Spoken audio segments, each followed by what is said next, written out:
Question के requirement क्या है? क्वेश्चन की रिक्वायरमेंट है कि वो चाहता है कि इनकम एंड एक्सपेंडिचर और बैलेंस शीट बनाए। तो एग्जाम में पढ़ लेना होता है कि अगर वो सिर्फ इनकम एंड एक्सपेंडिचर मांग रहा है कि इनकम एंड एक्सपेंडिचर और बैलेंस शीट मांग रहा है ऑन दैट डेट, ये अगर पढ़ोगे नहीं तो हो सकता है कभी वो सिर्फ इनकम एंड एक्सपेंडिचर मांगे और तुम ये सारा प्रोग्राम करके बैठे रहो। तो इसलिए क्वेश्चन में रिक्वायरमेंट पढ़ना जरूरी होता है। जैसे इससे पहले जो क्वेश्चन करा था हमने, उसमें सिर्फ और सिर्फ मांगा था तुमसे इनकम एंड एक्सपेंडिचर, तो सिर्फ वही बनाया था। अब इसमें दोनों मांग रहा है तो दोनों बनाने पड़ेंगे।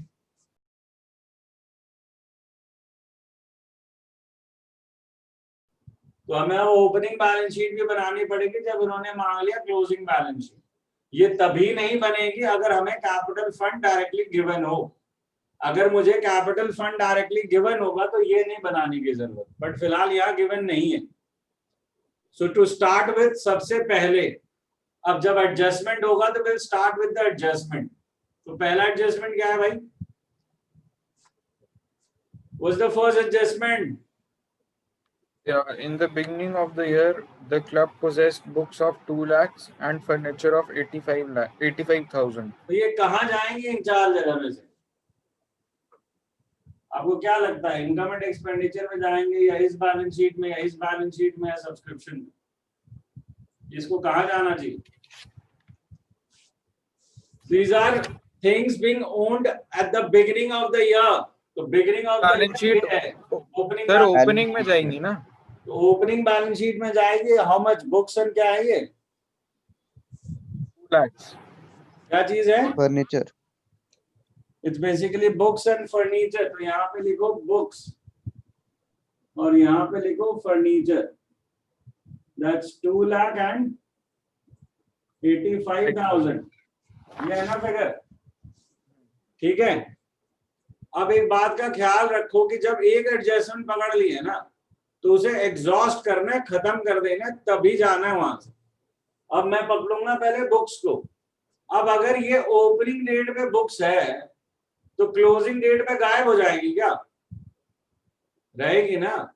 और अगर इस यहां से यहाँ की डेट में कोई चेंज है तो वो इफेक्ट करना है।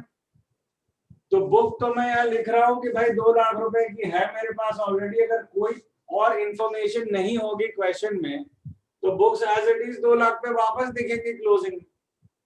पर फिलहाल इसमें इंफॉर्मेशन है तो बाकी क्वेश्चन में देखो बुक्स की इंफॉर्मेशन कहाँ है। तो एक तो पेमेंट साइड पे बुक्स दिख रही है और दूसरा लास्ट लाइन में उसका डेप्रिसिएशन दिख रहा है। तो पूरी की पूरी ट्रीटमेंट उसकी खत्म करूंगा, तब मान इसको पूरा एग्जॉस्ट करूंगा ताकि मुझे दोबारा बुक्स पे ना आना पड़े। ये स्ट्रैटेजी यहाँ पे रहेगी कि एडजस्टमेंट एक बार पकड़ो तो उसकी जान ले लेनी है। तो बुक्स है मेरे पास पहले से 2 लाख की, मैंने खरीदी कितने की है? एडिशन कितने का है जो आपको रेसिडेंट पेमेंट में दिख रहा है? सर जी दिख रहा है आपको एडिशन? 21,300। तो 21,300 का एडिशन है। तो ये हो गया तुम्हारा 2,21,300 और लेस डेप्रिसिएशन कितना बताया लास्ट लाइन में? लास्ट लाइन में डेप्रिसिएशन बताया ना 5,000 का डेप्रिसिएशन। नहीं 11,300 का डेप्रिसिएशन। हाँ। तो अब ये बुक्स की कहानी यहाँ पे बैलेंस शीट क्लोजिंग की खत्म हुई। ये बचा 2,10,000। पर ये स्टोरी खत्म नहीं हुई है क्योंकि डेप्रिसिएशन को अभी इनकम एंड एक्सपेंडिचर पे आना है। तो इसीलिए मैंने कहा कि एक को पकड़ूंगा तो जहां पॉसिबल है सब जगह घूमूंगा उसके साथ। तो डू यहाँ पे डालते हैं depreciation on books and furniture पे आनी है। वो अभी पता है लिख दे रहा हूं, पर वो भी पूरे प्रोसेस से आना है इसके साथ। अभी फिलहाल मैंने 11,300 लिखने आया था, साथ में बगल में दिख गया तो इसे भी लिख दिया। सर एक डाउट है। हाँ सर बताएं। सर ओपनिंग में 2 लाख थी, क्लोजिंग में 21, तो बुक्स तो कम हुई है ना, बेच दी होंगी। अरे यार 2 लाख में से 21,300 की खरीदी है हमने और पेमेंट साइड पे है, बेची थोड़ी है। ओ सॉरी, हाँ सही कह रहे हो। एडिशन लिखा है ना, थोड़ी लिखा है सेल है। अब सेम फर्नीचर के साथ करना है कि फर्नीचर 8500 का है, अब फर्नीचर 85,000 का है, तो इसके साथ कोई सेल परचेज है क्या? तो कुछ नहीं है ऊपर सेल परचेज, तो सीधा डेप्रिसिएशन है। तो लेस डेप्रिसिएशन लगाओ 5000 का और इसे खत्म करो बात को, और यहां से डेप्रिसिएशन उठा के यहां डालो, जो कि हम डाल चुके। सो उसका जो पूरा लिंक है उसको समझना है हमें, फ्लो पूरा का पूरा हमें समझना है। स्टार्ट कहां से करना है पहले ये समझो कि यहां से स्टार्ट किया। अब ओपनिंग में बुक्स थी तो क्या क्लोजिंग में गायब हो जाएगी? नहीं होगी, तो उसे क्लोजिंग में लेके क्या, अब उसके बीच में कुछ हुआ है क्या, वो मैंने चेक किया, तो उससे फिर ये कहानियां मिली। इसके बाद इसमें से डेप्रिसिएशन खर्चा था, तो खर्चे को खर्चे की जगह पहुंचा। तो थोड़ा थॉटफुल होना पड़ेगा इसमें, नको लगला क्या है। नेक्स्ट क्या है? The subscriptions and arrears in the beginning of the year amounted to 3,500. सीधा ओपनिंग ड्यू कितना बता रहा है? 3,500. थोड़ा क्लियर बोल। 3,500. और क्लोजिंग कितना बताया? Closing है 4,500. और कहीं सब्सक्रिप्शन दिख रहा है तुझे? हाँ दिख रहा है, रिसिप्ट में दिख रहा है। तो वो भी यहाँ डालते हैं ना, रेसिडेंट पेमेंट कितना है? 1,60,000. तो 1,60,000। अब और कोई इंफॉर्मेशन तो है नहीं, तो इसको टोटल मारेंगे और जो डिफरेंस आएगा वो मेरा इनकम एंड एक्सपेंडिचर का फिगर आ गया 1,61,000, दैट इज बैलेंसिंग फिगर। समझ में आ रही है बात? अब ये एग्जॉस्ट नहीं हुआ है, यहां से इसे जहां जहां पहुंचाना है पहुंचाऊंगा। इनकम एंड एक्सपेंडिचर का फिगर यहाँ पे दिखाऊंगा, सब्सक्रिप्शन और ब्रैकेट में लिख के दिखाऊंगा वर्किंग नोट 1, यहां से आया 161,000। ओपनिंग ड्यू कहां जाएगा? ओपनिंग में जाएगा। और सब्सक्रिप्शन ड्यू क्या होता है? सब्सक्रिप्शन ड्यू एसेट होता है, तो ओपनिंग में जाएगा सब्सक्रिप्शन ड्यू। इसको रिलेट करना सीखो, ओपनिंग का माल ओपनिंग में, क्लोजिंग का क्लोजिंग पे जाएगा। और सब्सक्रिप्शन ड्यू चाहे ओपनिंग हो या क्लोजिंग हो, दोनों एसेट होता है, ठीक है। तो सब्सक्रिप्शन ड्यू यहाँ पे दिखाऊंगा ओपनिंग पे 3,500 का, और सब्सक्रिप्शन ड्यू यहाँ दिखाऊंगा क्लोजिंग पे 4,500 का। समझ में आ रही है? सर दोनों बैलेंस शीट में डेट एक लिखी हुई है। क्या बोल रहे हो भाई? सर दोनों बैलेंस शीट में डेट एक लिखी हुई है। डेट एक ही लिखी हुई मतलब? बैलेंस शीट एज है 31 मार्च। वो 19 कर देते हैं, चलो गुड है, ठीक है। तो चलो जैसे अगला बताओ, नेक्स्ट क्या है? तो ये कहानी को समझ रहे हो क्या कि एक बार अगर सब्सक्रिप्शन को पकड़ा है मैंने, तो उसे जहां पॉसिबल है हर जगह छोड़ के आया हूं। अब मुझे सब्सक्रिप्शन दोबारा नहीं समझना, मेरा हो चुका है सब्सक्रिप्शन का। बोलो ओ जी, सॉरी जैसे बोलो। Rent rupees 1,400 per month was due both in beginning of the year at the end and at the end of the year. तो ओपनिंग आउटस्टैंडिंग और क्लोजिंग आउटस्टैंडिंग रेंट का दिया है ना, तो शुरुआत कहाँ से करें? रेंट का ये ट्रीटमेंट हमने पढ़ा इनकम एंड एक्सपेंडिचर के साथ। तो रेंट लाएंगे पहले रेसिडेंट पेमेंट से। कितनी है रेसिडेंट पेमेंट में रेंट? 60,800। Yes sir. ऐड करेंगे क्लोजिंग आउटस्टैंडिंग माइनस करेंगे ओपनिंग आउटस्टैंडिंग, कितना है अमाउंट? 1,400 पर मंथ लिखा, फॉर 6 मंथ लिखा हुआ है। तो 1,400 पर मंथ फॉर 6 मंथ्स है। Yes sir. 14 तो 8,400 हो गया ना फिर? यस सर 84 होएगा। 1,400 per month was due both beginning of the year and the end of the year. 6 months कहाँ लिखा है? 6 months rent. ठीक है। So 8,400 यहाँ पर भी हो गया और 8,400 यहाँ पे भी। ये तो एक्सीडेंटली सेम आ गया, ये एक अलग बात है, पर फिगर डिफरेंट भी तो हो सकता है। Yes sir. अब ये लिखने के बाद वापस ध्यान दो इस बात पे कि यहाँ पे क्लोजिंग लिखा तुमने, यहाँ पे ओपनिंग, तो ये क्लोजिंग ओपनिंग में फिर जाएगा। और रेंट आउटस्टैंडिंग क्या होता है? लायबिलिटी होती है। Yes sir. तो रेंट आउटस्टैंडिंग यहाँ पर भी आएगी और रेंट आउटस्टैंडिंग यहाँ पर भी आएगी। समझ में आ रही है बात? और इनके जो ऊपर पर्टिकुलर्स होते हैं वो भूल मत जाना लिखना। मैंने शॉर्टकट में लगाया है कि मैंने नहीं लिखा है, पर तुम्हें लिखना होगा, ये बात ध्यान रखना। तो ये कहानी समझ में आई कि रेंट, पहले तो जहां से शुरुआत करते हो वहां जाना सीखो कि रेंट एक्सपेंस या इनकम के बारे में हमने पढ़ा है कि पहले हम उसका फिगर रेसिडेंट पेमेंट से उठा के ले आते, उसके साथ उसको ट्रीट करते, उसके बाद वहां का जो ओपनिंग क्लोजिंग है वो उठा के जहां ओपनिंग क्लोजिंग है फेंक देंगे। समझ में आ गई बात?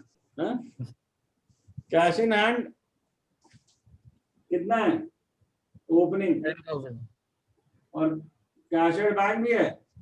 हाँ 21,900। सर कैश बुक का बैलेंस होता है ना? जी सर, रेसिडेंट पेमेंट यही होती है, लेट एंट्री है ना हमारा भाई। कैश एट बैंक कितना है? 21,900। 21,900। ओके, अगला क्या आइटम है? Entry fees 25,500। तो वो तो नॉर्मल इनकम है, तो कितनी है? हाँ कितनी है भाई? अमाउंट भी ना लिख दो क्या? 25,500। अगला बोलता जा। सब्सक्रिप्शंस हो चुका है, उसको देखना ही नहीं है।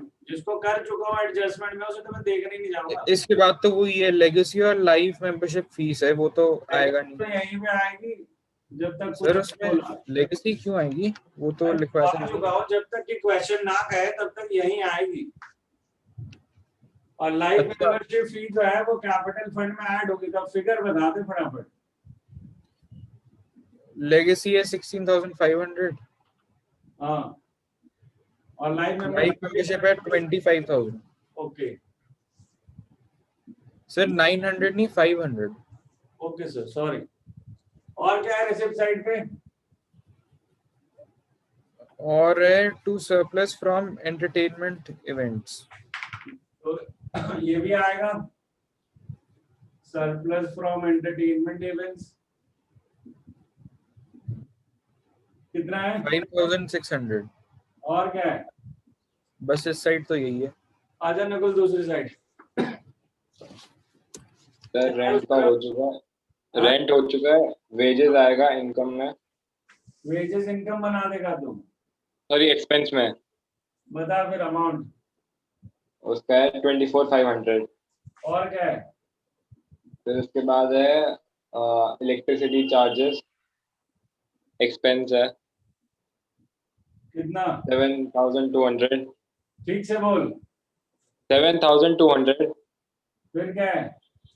उसके बाद है होनोरेरियम। ऑनरेरियम, हाँ पता है क्या मतलब इसका? Yes sir. सुना सुना लग रहा है। रुक जा, उससे पूछ रहा हूँ, उसको पता नहीं हारमोनियम का भाई। है। क्या क्या बोल रहा है? हारमोनियम का भाई। हारमोनियम का भाई। सर किस पर म्यूजिक ना लगा भाई। सर किस पर्सन को ऑनर करने के लिए मिलता है जब वो कोई अच्छा परफॉर्म कर रहा होता बेसिकली है? कि जो उनकी एक्चुअल रेम्युनरेशन होती है वो हम नहीं देते। अगर कोई डॉक्टर या प्रोफेशनल विजिट करता है हाँ। एनजीओज में या आरडब्ल्यूएस या कोई भी नॉट फॉर प्रॉफिट ऑर्गेनाइजेशन में, तो एक नॉमिनल फी दी जाती है, उसको ऑनरेरियम कहते हैं। क्या अमाउंट है भाई? सर ये है 43,500। अरे ये सैलरी पड़ गया मुझे लग रहा है यार, ये लड़का सही नहीं है, मुझे लड़का पसंद नहीं है। नहीं ये है 43,500। चलो आगे 43,500। अगला बोल। बुक्स हो गया। ऑफिस एक्सपेंस ऑफिस एक्सपेंस कितना है? 45,000। कितना? 45,000। तो ठीक से पहली बार में क्यों नहीं बोल पाता भाई तुम? अगला। और 3% फिक्स डिपॉजिट। ये कहाँ जाएगा? सर ये एक्सपेंस ही है। अच्छा, 3% फिक्स डिपॉजिट एक्सपेंस है भाई। सारे लाल अच्छा, बर्बाद अच्छा। करेगा तू। अरे पूरी इनकम आएगा। जिंदगी बीत गई एफडी इनकम में। इनकम में आएगा, इनकम में। भाई मान जा तुम, निकल ले, टाइम आ गया तेरा।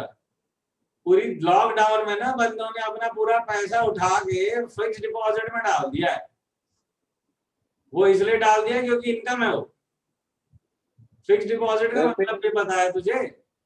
हाँ हाँ, वो जो बैंक वगैरह आते हैं एफडी जब बने बैंक में हुए। जो पैसा रखा हुआ है वो इनकम कैसे कहलाएगी जब इतना वही मेरा जानकारी है? दिमाग में लगा। सर इनकम जनरेट ही तो कर रही है। इनकम जनरेट करेगी तो इनकम अलग चीज है ना सर, कि फिक्स डिपॉजिट ही इनकम होगी तेरी इनकम होती है उससे लेके तो पैसा ऐसे- बैंक में जमा करता है, वो तेरी इनकम फिर से हो गई। कितनी बार इनकम बनाओगे उसको? उसका 8% जो वो तो मिलेगा हमारा वो एसेट मेरी पड़ा हुआ इनकम ना। होगी, जिसे मैं इंटरेस्ट ऑन एफडी कहता हूँ। एफडी मेरी इनकम हो जाएगी। मैं इनकम से ही तो इनकम एफडी बनाता हूँ, और तो इनकम से मतलब जो इनकम है वो एक बार बैंक में डाली तो फिर से मेरी इनकम हो। कैसे Interest on FD का FD. पैसा कमाएगा फिर डालता है ना एफडी का पैसा। तो कमाया तूने कहीं से और उसका पैसा जाके बैंक में डाल दिया और एक कमाई होगी तुझे। Right, sir. my income generate चुप कर ले, कुछ नहीं आता तुम लोगों को। 3% फिक्स डिपॉजिट एसेट है। Balance sheet में जाएगा। चुप कर ले, बोल तो दिया बाबू, अब तेरे बस की नहीं है, हवा में दौड़ा लो तुम्हें। सर मैंने एसेट बोला था। मैं तेरा सुनता काम हूँ, ये भी तो आफत है ना। तू आज की डेट में कच्ची मिट्टी खेल रहा है ना इधर, समझ रहा है ना? तेरे को सर, लाइटली ऐसी बात- सर इसका 3% इनकम में भी तो जाएगा। वो अब जाएगा ना सर, पहले 80,000 जाएगा कि पहले 3% चला जाए? सर 80,000 मैंने ये पिछली बार पूछा था, फिर से पूछ रहा, अक्टूबर टू मार्च गिनेंगे ना? मुझे नहीं पता भाई, अब खुद गिन ले यार। मैंने पैसा लगाया जिस डेट पे, उसके पीछे का कोई इंटरेस्ट देने मुझे कौन आएगा यार? मुझे पीछे का इंटरेस्ट देने आ जाए कोई? तेरी पॉसिबल टॉक्स का मैं क्या कर लूं? तो इंटरेस्ट ऑन एफडी जो है वो पूरा का पूरा ड्यू ही है। दैट इज कितना? 8,000 इंटू 3/100 इंटू 6/12। सर 80,000। 80,000. तो 80,000 ले लो भाई, तो 2400 का 1200 हो गया। सर हमें कैसे पता अभी तक ड्यू है? भैया तुम्हें मिला होता तो रिसिप्ट साइड में दिख रहा होता ना, कैश बुक ही तो है। अगर तुम्हें इंटरेस्ट ऑन एफडी मिला होता 1 रुपया भी, तो अभी तो रिसिप्ट साइड तुम ही खाली किए थे पूरी। समझ रहे हो बात को? और सर आपने 80,000 अंदर क्यों लिखा है? क्योंकि अभी मैं इसके साथ interest on FD accrued due करूंगा, और अक्रूड इंटरेस्ट जो है वो साथ में लिखूंगा ना। उसकी ट्रीटमेंट तो दो होगी, इम्प्लॉयड एडजस्टमेंट है सर। ये 1200 दो ट्रीटमेंट नहीं होगी क्या जो अक्रूड है? हाँ सर। ये इम्प्लॉयड एडजस्टमेंट क्लास 11 से चल रही है सर, समझ में आ रही है आपको बात? क्लास 11 से इम्प्लॉयड चल रहा है, आज तक इम्प्लॉयड ही है, हमारे लिए हिडन है बेचारा। हमें नहीं समझना कुछ, हमें आते ही नहीं ये सब फालतू चीज। समझ गए हो यहाँ तक स्टोरी? आगे क्या है भाई बाबू, आगे बचा है कुछ? नहीं सर। बैलेंस नहीं बचा कैश का, मतलब ना तो अरे करने के बचा लिए है ना भाई, habit बन बचा है। गई। कैश भी तो बचे है। ये तो closing में जाएगा। सब एकदम हड़बड़ में रहते हैं जिंदगी में। यहाँ पे कैश इन हैंड कितना है और कैश एट बैंक कितना है? कैश इन हैंड है 2,000 हाँ, और बैंक है 24,200। तो ये हुई अब बात खत्म। तो हम क्या, हमने एक पूरा प्रोसेस यूज किया है इसमें। एडजस्टमेंट गए, एडजस्टमेंट को जहां जहां पहुंचा सकते थे पहुंचाया। उसके बाद हम अंदर गए, एक साइड को कंप्लीट किया, जो एडजस्टमेंट थी उसको तो छुआ ही नहीं, जो आइटम अंदर पड़े थे एडजस्टमेंट रिलेटेड, और रिसिट्स खत्म किया, फिर पेमेंट खत्म की। तो क्वेश्चन जाके मेरा खत्म हुआ। खत्म तो नहीं हुआ क्योंकि अभी मुझे टोटल्स करना। तो टोटल जो करूंगा तो सबसे पहले मुझे बैलेंस शीट टोटल करना चाहिए, तो इसको पहले टोटल करूंगा, इसके बाद इसको टोटल करूंगा, सरप्लस डेफिसिट निकालूंगा, क्योंकि इसको टोटल करके जो डिफरेंस आएगा वो कैपिटल फंड का फिगर होगा। तो अभी कैपिटल फंड यहाँ पे मेरी बैलेंसिंग फिगर निकलेगी, बाय द कैलकुलेटेड अमाउंट वो यहाँ आएगा। यहाँ से जो सरप्लस या डेफिसिट होगा वो फिर कैपिटल फंड में ट्रीट होगा, यानी कि जो प्रॉफिट और लॉस है। तो let's calculate the opening capital कितनी आ रही है वो हम कैलकुलेट करते हैं। सर बाकी तो सारे ये टोटल आ गया यहाँ पे, ये 320,400 और डिफरेंस आ गया 3,12,000। अब ये 3,12,000 यहाँ पे आ जाएगा। अब ये खत्म हो गया। अब बारी है इसकी कि सरप्लस है डेफिसिट निकालना है। तो let's find out the surplus और डेफिसिट नाउ। सो बेसिकली इधर का टोटल आ गया 2,09,800, ये कितना है 56,500 हमारा डिफरेंस, तो that is obviously a surplus, right? Surplus. तो यहाँ पे हम लिखेंगे surplus, that is excess of income over expenditure. ठीक है ये सर? लिखना जरूरी है? बिल्कुल सरप्लस से पता तो लग गया। ना, पता तो चल जाता है बहुत कुछ, पर सब चीज ऐसा होगा ना, दिखाना पड़ता है। ठीक है, 56,500 हो गया ये। अब इसको टोटल करो और अब बैलेंस शीट तुम्हारी मैच होनी चाहिए, so that is the ultimate test. Sir video कर दिए सर। सो क्या आ रहा है बैलेंस शीट का ये साइड का टोटल? 4,01,900। 4,01,900, और यही यहाँ पे आना चाहिए, चेक कर लेना जरा। +8400। But obviously that will come down to 4,01,900। समझ आ गई बात?